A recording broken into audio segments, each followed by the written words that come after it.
एक बुद्ध का अद्भुत शिष्य था महाकश्यप। वह अपने ही पैर छू लेता था और लोगों को यह बात बहुत अजीब लगी। आपको भी लगती होगी यह बात अजीब, खुद के ही पैर खुद ही छूना। तो महाकश्यप बुद्ध का दूसरा शिष्य था और उनके शायद अनेक शिष्यों में एक अद्भुत शिष्य था। महाकश्यप अपने ही पैर छू लेता था और लोगों ने तब उसे कहा कि तुम ये क्या करते हो? तो वह कहता है कि मैं बुद्ध के चरण छू रहा हूं। लेकिन लोग कहते ये तो तुम्हारे पैर है।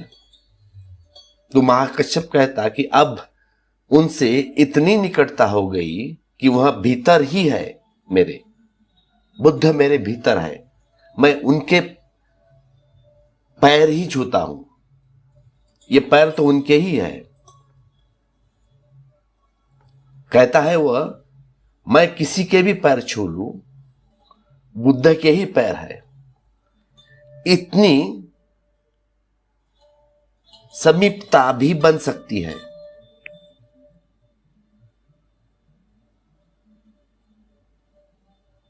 इस सामीप्य में एक संवाद है। इसीलिए महावीर कहते हैं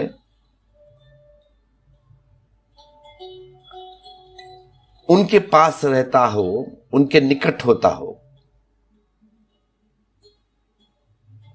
एक संबंध है बाहर का जो शरीर से होता है।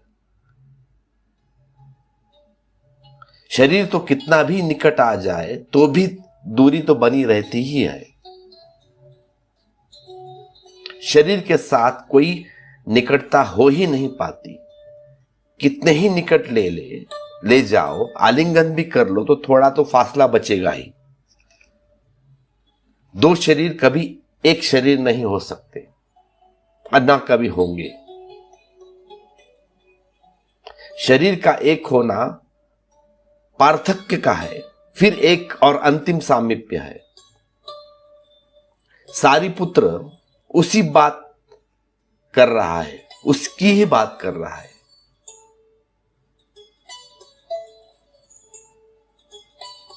वह कह रहा है अब फासला तो टूट गया, अब उनसे कोई स्पेस ही नहीं, अब कोई जगह ही बची नहीं उनके और मेरे बीच में। अब मैं नहीं हूं, बुद्ध ही है। या कहूं कि मैं नहीं, बुद्ध नहीं, एक ही बात।